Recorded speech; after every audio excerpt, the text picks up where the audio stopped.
Queridos irmãos, queridas irmãs, amigos da Diocese de Osasco, falar de Dom Hercílio. A morte dele me tocou, porque ele foi um amigo, um irmão, um companheiro.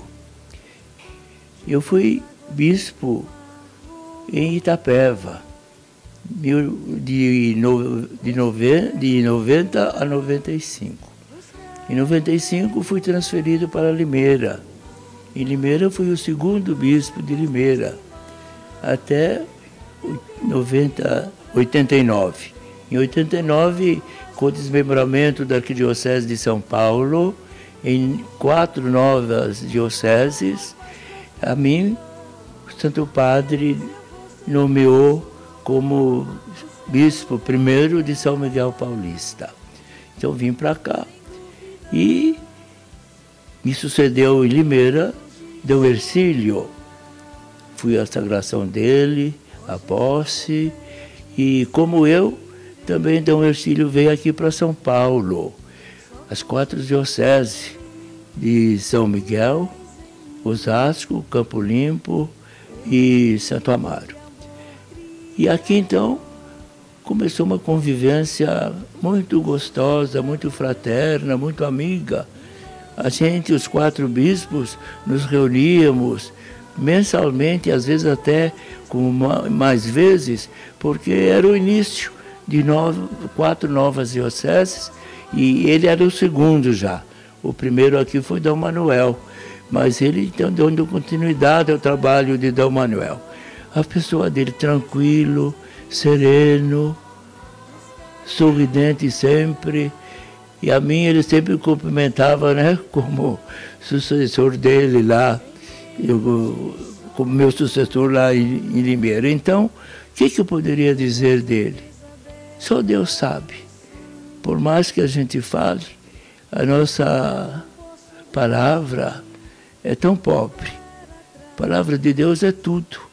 A nossa palavra é nada. Mas com a palavra de Deus, a nossa palavra também se torna eficaz, se torna vida e salvação. Eu vejo de Dom Hercílio, então, uma capacidade grande de se adaptar. Limeira, depois aqui em São Paulo, a diferença é bastante grande. Mesmo Limeira já sendo uma região bem desenvolvida aqui do estado, não é? Mas sabe, vim aqui, era uma outra realidade. Então, Hercílio tranquilo, sereno, se adaptou bem. E nós aí nas nossas reuniões, os 4 bispos, é claro que além desses problemas, digamos, de governo da diocese, o que mais nos preocupava era justamente a pastoral. Havia tanto espaço vazio que era necessário ser coberto pela igreja. E assim então começou. Começou com a criação de novas paróquias, começou com a criação do seminário próprio, etc. E a gente sempre trabalhando em comum, partilhando das iniciativas e dessa caminhada mesmo.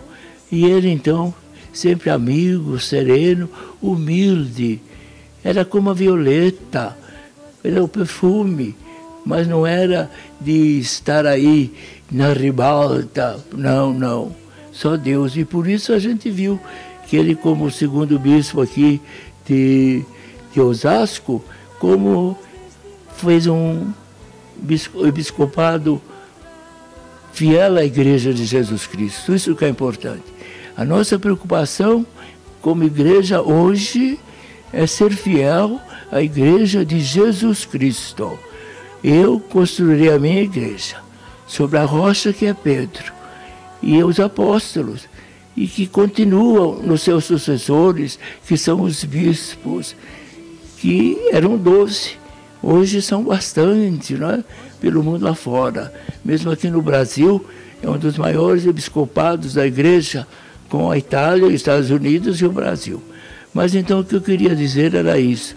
Era um homem sereno, tranquilo, humilde, simples, um homem do povo. Dom Hercílio era um homem do povo, disposto a exercer o seu ministério, justamente com os mais necessitados. E eu aprendi muito dele, e convivência essa amiga e fraterna. Eu senti muito, fiquei sabendo ontem do falecimento às 2 horas, e depois fiquei mesmo deixando alguns compromissos que tinha para dar prioridade a estar aqui hoje, para oferecer em sufrágio dele a Santa Missa, que ele celebrou com tanto fervor, crisma, ordenações sacerdotais, enfim, uma vida bonita, uma vida de exemplo. E agora essa vida de exemplo que ele foi se transforma em uma eternidade de intercessão. A intercessão. Ele está junto de Deus intercedendo por nós, pela sua diocese, pela nossa província de São Paulo e pela nossa querida mamãe igreja. Que São Dom Hercílio, então, feliz junto de Deus, interceda por nós, para que nós também um dia possamos com ele gozar da vida eterna, glorificando a Deus e agradecendo por tudo aquilo que na sua bondade infinita nos concedeu. Louvado seja nosso Senhor Jesus Cristo e a Maria, a mamãe do primeiro sacerdote, o sumo e eterno sacerdote, que é Jesus Cristo. Nós somos sacerdotes, participantes do único e eterno sacerdote. Coisa bonita. Tudo é graça, tudo é bênção. Um abraço, amigo de Dom Fernando.